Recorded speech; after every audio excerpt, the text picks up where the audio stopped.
औज़ुबिल्लाहिमिनश्शैतानिर्रजीम बिस्मिल्लाहिर्रहमानिर्रहीम।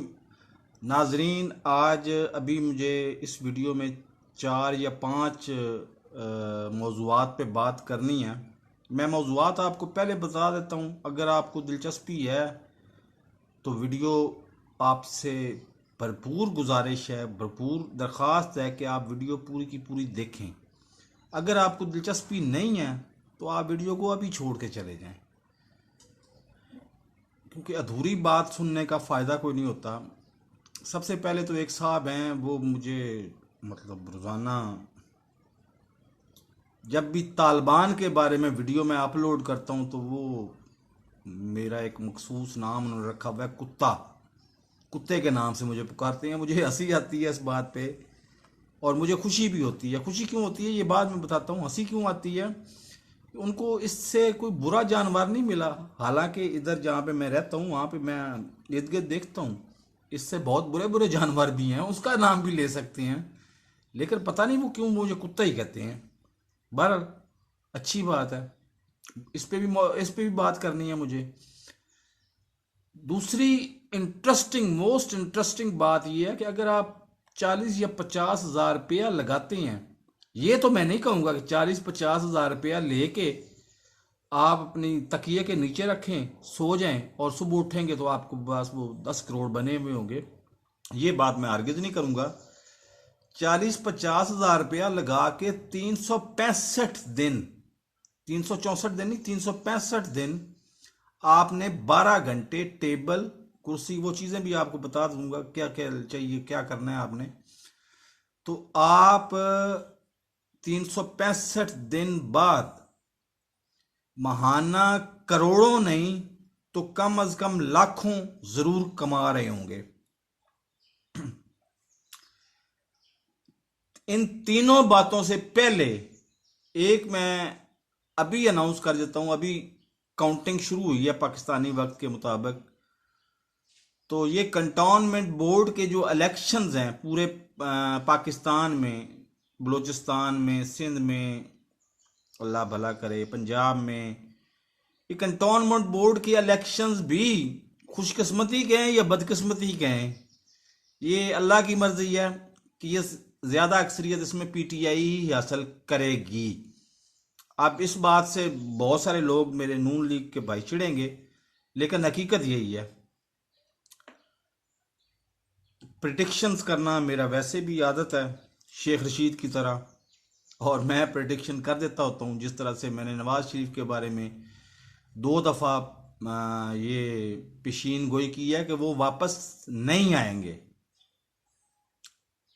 ये सिर्फ वोटर्स को का टेम्पो बनाने के लिए, और जावेद लतीफ़ साहब इस तरह की हाँक देते होते हैं, उन्होंने हाँक दी है तो पता नहीं वो अब उसको लेके तो नून लीग उसके पीछे पड़ गई है कि जी वो वापस आ रहे हैं, वापस आ रहे हैं। उनके वापस आने का कोई चांस है ही नहीं। 365 दिन का तो मैंने अभी चैलेंज दिया हुआ है ना कि 365 दिन अगर वो वापस आते हैं,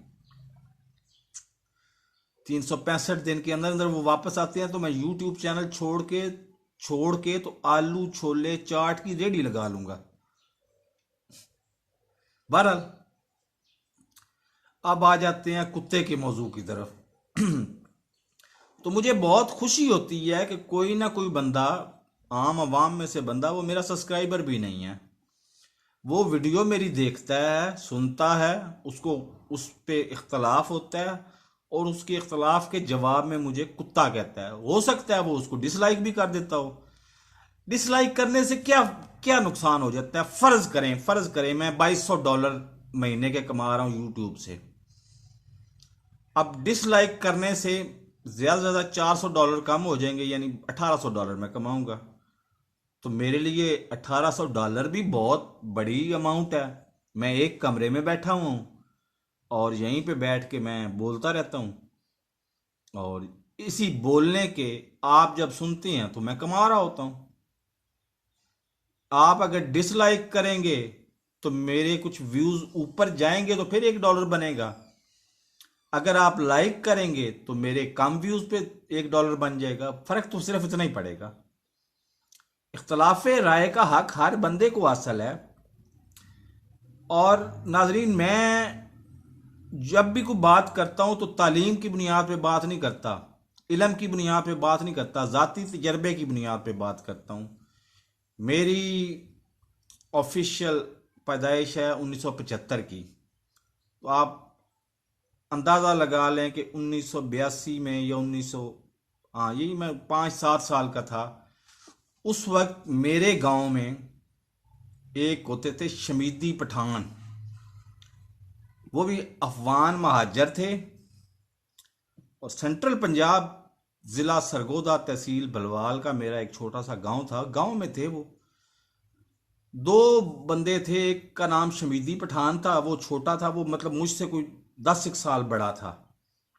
मतलब वो 17 साल का था, मैं 7 साल का था। और एक उससे बड़ा उसका चचा था। उसने, हम जब मैं अब जब पाकिस्तान की, पंजाब की, अपने गांव की बात करता हूं तो मैं ज़ाहिर है जंगली पंजाबी बोले बगैर नहीं रह सकता। हमारी ज़बान में उसको कहते हैं कुप्पे। हमारे पास अल्लाह अल्लाह अल्लाह का लाख लाख शुक्र था कि हमारा सर सब्ज बाग था उधर, मतलब लोगों के ज़मीनों पे बाग थे, किन्नों के। बाग की लकड़ी बड़ी ज़बरदस्त होती है, उसका वो कोयला बनाता था और कोयला बना के बेचता था। बिलअमूम वो लोगों से अलग रहते थे, लेकिन वो शमीदी पठान जो है ना, वो मेरे ताया अबू, अल्लाह ताला उनको जन्नत नसीब करे, वो फौत हो गए हैं, उनके साथ आके बैठा रहता था।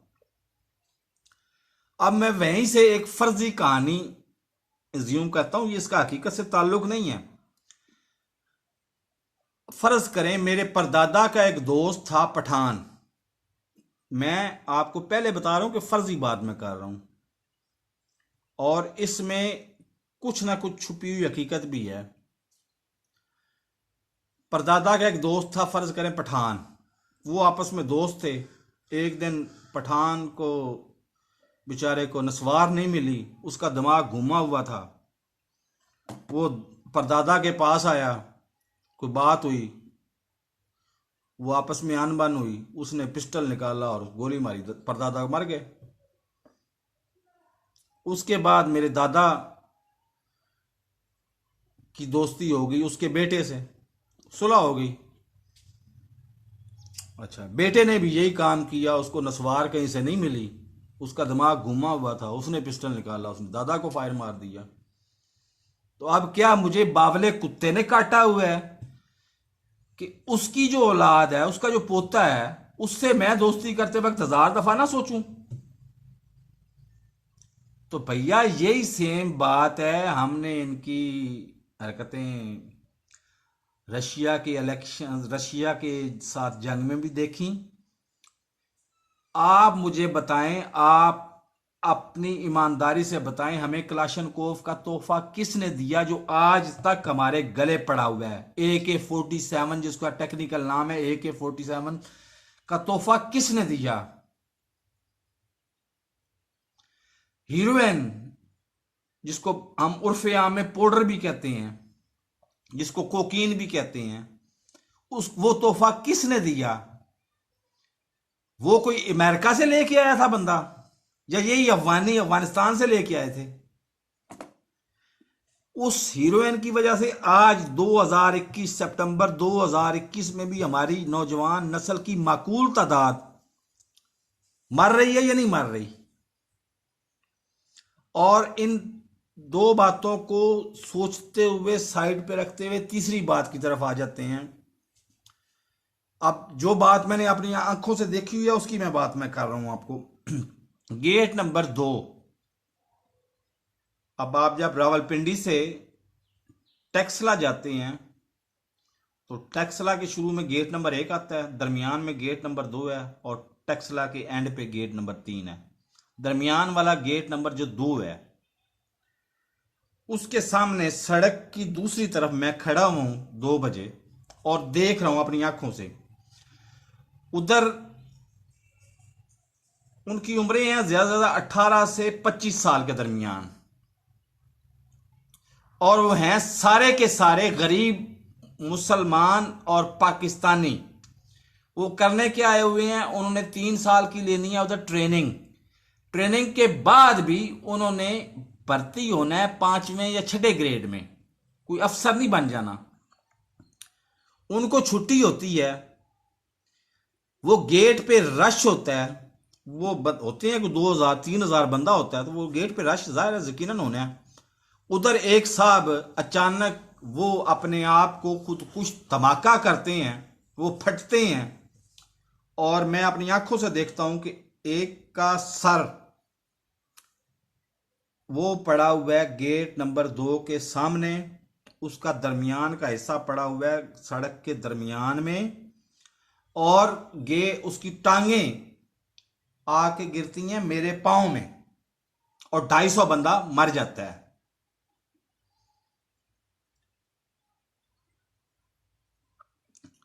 ढाई सौ बंदा मेरे सामने इस तरह से उसकी लाशें टुकड़े टुकड़े हो जाती हैं। तो क्या मैं अब ये मतलब खदशात जाहिर करने का मैं हक बजाना हूं या नहीं हूं कि और दूसरे दिन मजे की बात सुन ले, दूसरे दिन उसका एक साथी वो कहीं और किसी मैकदे से नहीं पकड़ा जाता, किसी शराब खाने से नहीं पकड़ा जाता, वो पकड़ा जाता है जामिया उस्मानिया के मदरसे के बाथरूमों से। अब क्या मैं ये खदशात जाहिर करने में हक बजानम हूं या नहीं हूं कि अगर तालिबान दोबारा इक़्तिदार में आते हैं तो वो उस तरह की गंद घोलेंगे? अब अमल से तो साबित करना है, उन्होंने तालिबान ने अमल से साबित करना है कि हम वो तालिबान नहीं हैं, हम पुरअमन और मॉडरेट तालिबान हैं। हम भी तो मुसलमान हैं। हमारा कायदे आजम ने बनाया था पाकिस्तान, वो था अहले तशी। अब उसकी मुखालफत महज इसलिए मौलाना फजल रहमान की पूरी जमात ने की थी कि वो देवबंदी थे।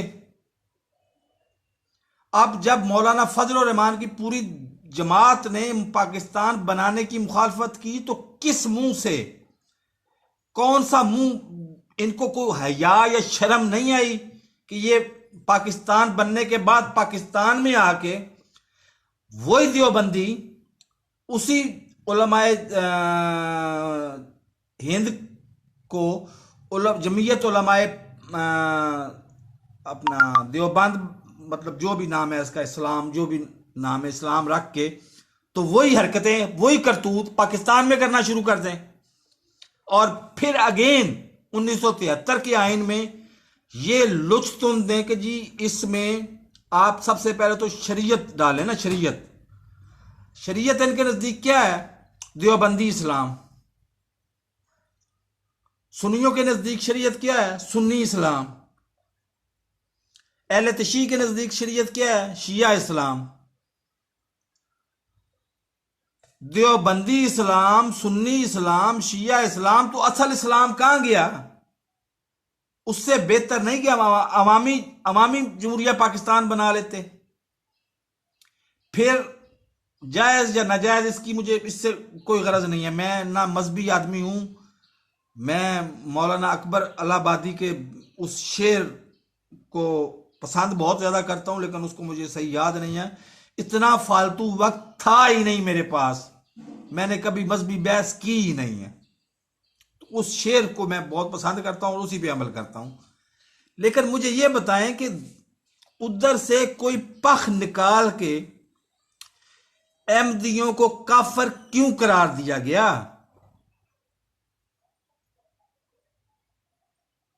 चलें जी, कम टू द पॉइंट।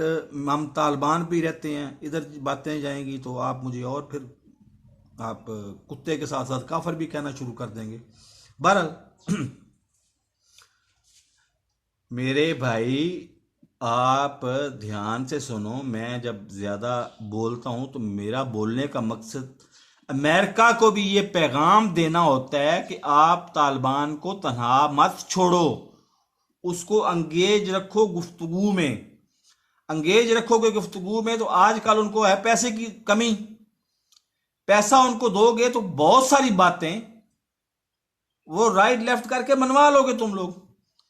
अगर तुम उसको पहले दिन से गन पॉइंट पे रख लोगे और कहोगे कि ये तो हमारे दुश्मन है, हम तो इनकी हुकूमत को नहीं मानते, तो फिर वो खुल के इस्लाम से आगे वो निकल के औरतों पे पाबंदियां लगाएंगे, औरतों की तालीम पे पाबंदियां लगाएंगे और बुतों को गिराएंगे और फिर अमेरिका वहां पे आएगा और फिर जंगो जदल शुरू हो जाएगी। जंगो जदल में मरता कौन है? गधे मरते हैं, सूअर मरते हैं, कुत्ते मरते हैं या इंसान मरते हैं? इंसान मरते हैं, चाहे यहूदी हो, चाहे काफर हो, चाहे मुसलमान हो, मरते इंसान हैं। और इंसान की जान अल्लाह ताला ने कीमती करार दी है, उसकी हिफाजत की जिम्मेदारी इंसान ने, एक इंसान की जान की हिफाजत अल्लाह ताला ने दूसरे इंसान पर डाली है। तो हमें इंसानियत के कत्ल से ग्रेज करना चाहिए, हमें पुरअमन रहना चाहिए। और यही मशवरा है मेरा हुकूमत पाकिस्तान को। आप छोड़ दें, भारत क्या आपके बारे में कहता फिर रहा है उसको छोड़ दें। भारत बहुत सारे शोबों में हमसे बहुत अच्छा है। क्यों अच्छा है? क्योंकि वो हमसे ज्यादा जमहूरियत, उनके मुल्क में हमसे ज्यादा जमहूरियत है। इधर हमारे पास तो इंट्रोड्यूस करवाई गई है ना कंट्रोल्ड जमहूरियत, पाकिस्तान में इंट्रोड्यूस है कंट्रोल्ड जमहूरियत। आज तक कोई मतलब खुद मुख्तार 100% खुद मुख्तार जमहूरियत नहीं आई। तो लेकिन उधर खुद मुख्तार जमहूरियत है, अच्छी है बुरी है, वो आपका उसका मीडिया आपके खिलाफ 5th जनरेशन वॉर कर रहा है, जो कर रहा है। आप अपना अमल ठीक कर लें तो किसी की क्या जरूरत है? वो भौंकेगा एक दिन, एक महीना, एक साल, 2 साल, 4 साल, उसके बाद वो चुप ही करेगा। लेकिन आप उसको मौका देते रहेंगे तो वो भौंकता रहेगा। तो आप बजाय उसके ऊपर तनकीद करने के माफ कीजिएगा, आप अपने गिरेबान में झांकें और आप अपनी इस्लाह करें। जब आप अपनी इस्लाह कर लेंगे तो लोगों को भौंकने का मौका ही नहीं मिलेगा, तो वो कहां भौंकेंगे और आपको क्या फायदा होगा? सॉरी, क्या नुकसान होगा? किसी के चुप रहने से आपको फायदा ही होगा। बहरहाल, मैं फिर कम टू द पॉइंट आखिरी बात मैं करता हूं, उसके बाद मैं वो कमाई वाली बात भी आखिर पेश करता हूं कि तालिबान को अपने तर्ज अमल से साबित करना है कि वो पुराने तालिबान नहीं है, वो मॉडरेट तालिबान है, वो ख़वातीन के उसी तरह से हकूक़ का तहफ़्फ़ुज़ करने वाले तालिबान हैं। और जो ख़वातीन उनका कहने से ज़्यादा आज़ादी चाहती हैं, वो उनको मतलब आउट ऑफ द वे जाके आज़ादी दे देते हैं। वो उस तरह के तालिबान नहीं है कि कोई टोपी वाला बुरका भी स्पेसिफिक टोपी वाला बुरका, जिसमें यह भी ना पता चले कि ये 17 साल की लड़की है या 70 साल की बूढ़ी है। वो बुरका ना पहन के निकले, उसको गोली से उड़ा दो। बहरहाल, और जो स्कूल में 4 दीवारी के अंदर खातून जाए और वहां पे मर्द कोई बाहर फिर रहा हो, उसको भी गोली से उड़ा दो। तो इस तरह की हरकतें आपको याद होना चाहिए। मेरे सके खालाजाद भाई हैं मेरे, आसफ उनका नाम है, बलवाल में रहते हैं आजकल माशाल्लाह, वो भी शादीशुदा हैं। हालांकि मुझे उनसे मिले हुए अरसा दराज हो गया है। उन्होंने टीवी के खिलाफ जमात इस्लामी की तरफ से सबसे पहले उन्होंने मुजाहरे किए थे, टीवी को तोड़े थे, टीवी तोड़े थे भलवाल में। अब जाके शर्तिया, मैं नहीं जानता कि उनकी शादी कहां पे हुई, उनको जहेज कौन सा मिला क्या नहीं मिला। उनके घर टीवी ना हो तो आप आके मेरा मुंह काला कर दीजिएगा। यूट्यूब फाशी का है, सब कुछ बंद कर दो, इंटरनेट बंद कर दो। एग्जैक्ट 10 साल बाद अगर आपके अपने घर में यूट्यूब ना हुई तो मेरा मुंह काला कर दीजिएगा। इस मीडिया ने फैलना ही फैलना है। तो इसको बजाय कंट्रोल करने के आप अपने आप को सीधा करो। अगर नौजुबिल्ला मैं खुली बात कर देता हूं, आपने किसी के साथ ज़िना करना है और आप इस ताक में हो कि ये औरत अंदर आए, इसका फोन मैं लूं, उसको ऑफ करूं, साइड पे रख दूं, फिर मैं उसके साथ ज़िना करूं क्योंकि वो वीडियो ना बना ले। और तो तुम यार अकल के नाखन लो ना, उसके साथ ज़िना करो ही ना। तुम्हें अगर इतना डर है कि कोई वीडियो ना बना ले तो तुम ज़िना करो ही ना। तुम अपनी इस्लाह नहीं करते, लेकिन उसका फोन जरूर बंद करने पे तुले हुए हो तुम लोग। बहरहाल इतना ही मुझे कहना था, इससे ज्यादा मैं कुछ कह भी नहीं सकता। आप कुत्ता छोड़ के आपने जो मर्जी लिखना है लिखते रहें। मुझे खुशी इस बात की होती है कि मेरी बात को आप सुनते तो है ना, मानते नहीं ना माने, सुनते तो हैं, कभी ना कभी तो मान भी लेंगे आप मेरी बात को। तो कम टू द पॉइंट कि मैं आपसे बात कर रहा था कि आप जाहिल अनपढ़ निकम्मे हैं। आपके पास 4-5 चीज़ें होनी चाहिए जो कि 50,000 में बड़े आसानी से चीज़ें दस्तयाब हो जाती हैं। एक आपके पास स्मार्टफोन होना चाहिए, एक अनलिमिटेड इंटरनेट कनेक्शन होना चाहिए, अनलिमिटेड डाउनलोडिंग इंटरनेट कनेक्शन, या जिसकी हिडन लिमिट, मतलब यहाँ पे मैं भी इस्तेमाल कर रहा हूँ ना, हिडन लिमिट है इसकी 10,000 MB। अब 10,000 MB ना पूरा होना है ना इसमें बंद होना है। तो इसी तरह के इंटरनेट कनेक्शन मार्केट में भी दस्तयाब होते हैं और गालिब इम्कान यही है कि जी पाकिस्तान में दस्तयाब इंटरनेट कनेक्शन में सबसे बेहतरीन कनेक्शन है, अल्लाह भला करे, जोंग का कनेक्शन सस्ता भी है और अच्छा भी है। वो 6500 रुपये की डिवाइस मिलती है जिसमें 5 या आप अटैच तो करने को 50 फ़ोन अटैच कर लें, लेकिन स्पीड इस काबल होती है कि 5 फ़ोन बड़ी आसानी से चल जाते हैं उस पर। उसी के साथ आप अपना पीसी भी लगा सकते हैं।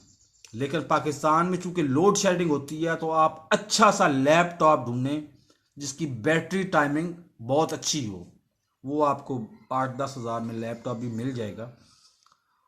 कोई मार्केट का Core i7 Core i8 लेने की जरूरत नहीं, Core 2 ले लें, वो 5-7 हज़ार का आपको मिल जाएगा। हाल रोड से मिल जाएगा या हफीज सेंटर से मिल जाएगा या कराची में मिल जाएगा, अल्लाह भला करे, सदर से कहीं से भी मिल जाएगा, या रावलपिंडी में आपको कमेटी चौक से उतवार बाजार में वो लैपटॉप मिल जाएगा।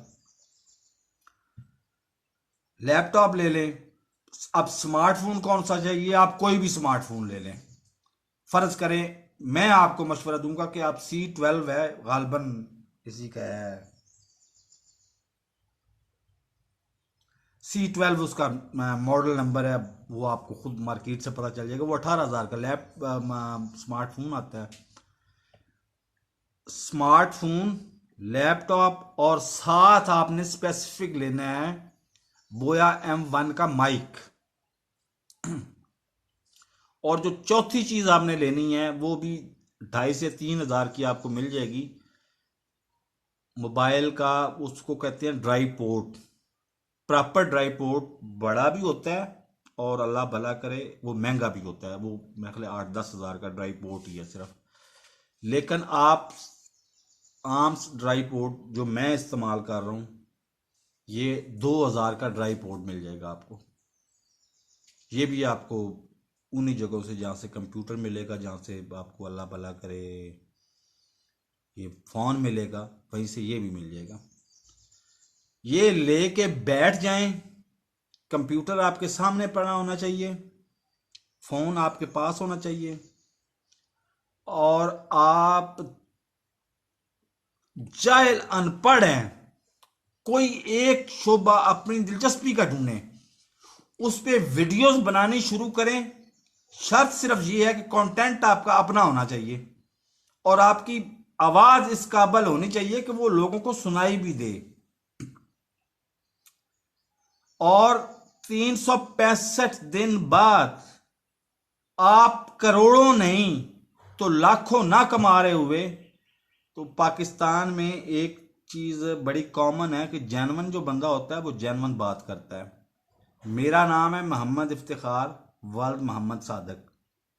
मेरा शनाख्ती कार्ड नंबर है 38403650711611। अब ये वीडियो आप डाउनलोड कर लीजिएगा और शनाख्ती कार्ड नंबर को दोबारा नोट कर लीजिएगा। इसको अगर आप 7000 पे सेंड करें ना, तो आपको मेरा नाम, मेरे बाप का नाम, और वैसे भी आपको बता देता हूँ जीशान ट्रेवल है 47 अड्डा। आजकल उसको यूनिवर्सिटी रोड कहते हैं, पहले कहते थे उसको अल्लाह भला करे कॉलेज रोड। वहां पे है 47 अड्डा। 47 अड्डे के सामने जीशान ट्रेवल है। जीशान ट्रेवल से अंदर जाए ना, वहां पे चौधरी सईद साहब बहुत ज्यादा मशहूर हैं। वो मेरा ख्याल है आजकल फिर सियासत में आगे हुए होंगे, या तो पीटीआई में होंगे या नून लीग में होंगे, या किसी ना किसी में इसी तरह का पंगा वो भी ले रहे होंगे कहीं ना कहीं। अव्वल तो आरई है, आरई ज़्यादातर नून लीग में है, तो नून लीग में हो सकता होंगे। उनकी अपनी दुकान है जामिया हॉस्पिटल के सामने, जिना हॉस्पिटल के सामने, फातिमा जिना हॉस्पिटल के सामने। वो मेरा ख्याल है अपनी उनकी एजेंसी है, सॉरी कोई चाइना की मोटरसाइकिल्स है, उसकी एजेंसी है उनके पास, और वो रहते यहाँ पे हैं जीशान ट्रैवल के अंदर जाके। वहीं पे 188A मुरादाबाद कॉलोनी मेरा एड्रेस है। अगर आप एक तो आपको 365 दिन, मैं फोन नंबर भी ऊपर दे रहा हूं अपने इसका अल्लाह भला करे अपने थंबनेल में, 365 दिन आपको ना सिर्फ गाइड करूंगा, सपोर्ट करूंगा, बल्कि आपको सारा कुछ करूंगा। और मजे की बात यह है कि 110% फ्री करूंगा। लेकिन जब मैं फ्री की बात करता हूं तो वहां पे लोग जो है ना, वो सारे का